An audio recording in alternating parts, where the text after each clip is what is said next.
की जो थे तहमपुर राणा, उन्हें अब भारत लाया जाएगा। कितनी बड़ी उपलब्धि प्रधानमंत्री नरेंद्र मोदी का मानते हैं आप? जब से प्रधानमंत्री माननीय नरेंद्र मोदी जी बने हैं, तब से देशद्रोहियों पर कड़ी नज़र रखी गई है और माननीय प्रधानमंत्री आदरणीय नरेंद्र मोदी जी के नेतृत्व में और माननीय गृह मंत्री श्री अमित शाह जी के मार्गदर्शन में इस देश से आतंकवाद लगभग सफाया की ओर है और जो भी देशद्रोही हैं, जो इस भारत में अस्थिरता पैदा करना चाहा है, इन 14 वर्षों में उन पर कड़ी कार्रवाई हुई है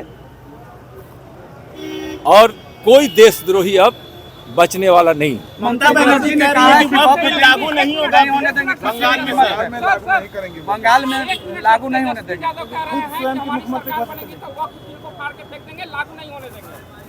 जनता उनके राजनीति के पन्नों को फाड़ कर चिथरा कर फेंक दी है। अब कोई आधार नहीं बचा है तेजस्वी जी को जिस पर खड़ा होकर बिहार की राजनीति कर सके। उनका सुपड़ा साफ होने वाला है। वक्फ बिल कानून यह देश के पार्लियामेंट द्वारा पास किया गया है। किसी की औकात नहीं है कि उसको लागू होने से रोक सके। बंगाल में हिंसा भी हुई है, बंगाल में सर जलाया गया है गाड़ियों को सर। हाँ बिल को लेकर के। हाँ, देखिए वैसे लोग जो वक्फ बिल में किए गए या लाए गए कानून को समझ नहीं पा रहे हैं और वैसे लोग जो भ्रम फैला रहे हैं, वैसे लोग के बहकावे में आकर लोग इस प्रकार का उपद्रव कर रहे हैं। वक्फ विधेयक जब पार्लियामेंट में आया था तो माननीय गृह मंत्री जी ने एक एक पहलुओं पर विस्तार पूर्वक देश को और माननीय सदन को बताया था। उसमें स्पष्ट रूप से यह है कि यह बिल किसी भी मुसलमान के खिलाफ नहीं है, गरीब मुसलमानों के हक के लिए है, उनके कल्याण के लिए है। जो पहले कुछ लोगों की संपत्ति बनकर रह गई थी, जिसका दुरुपयोग करके या अपने हित में करके वैसे मुट्ठी भर लोग जो वक्फ बोर्ड पर काबिज होकर इस प्रकार से लूट रहे थे, उसके खिलाफ का कानून है। यह गरीब मुसलमानों के हित का कानून है। इसलिए आज इस देश का कोई गरीब मुसलमान इसका विरोध नहीं कर रहा है। खुद ये मुख्यमंत्री का चेहरा घोषित कर दिया है सर। खुद को ना जनता बनाती है ना मुख्यमंत्री। जनता जब नकार चुकी है तो मुख्यमंत्री कहां से बनेंगे।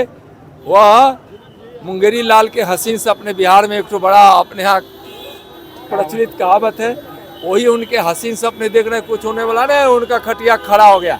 पलायन रोको नौकरी दो यात्रा में आज कन्हैया कुमार पटना में जो है वो यात्रा करेंगे सर। कैसे आप इतिहास उठाकर देखिए, 15 वर्षों के लालू राबड़ी जी की सरकार में पलायन हुआ था, गुंडा राज जंगल राज स्थापित हुआ था, उद्योग धंधे भी यहाँ से चले गए और लोग अपने जान को बचाने के लिए यहाँ से पलायन कर गए।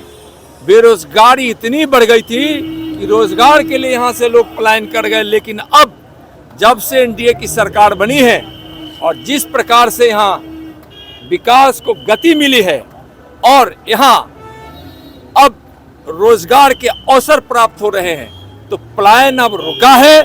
लेकिन पहले से जो पलायन करने के दोषी लोग हैं, जो तेजस्वी जी आज कह रहे हैं, उनके माताजी और पिताजी के द्वारा 15 वर्षों में जो करतूते इस बिहार की जमीन पर उतारी गई थी, उसका परिणाम पलायन था। पलायन रुका है।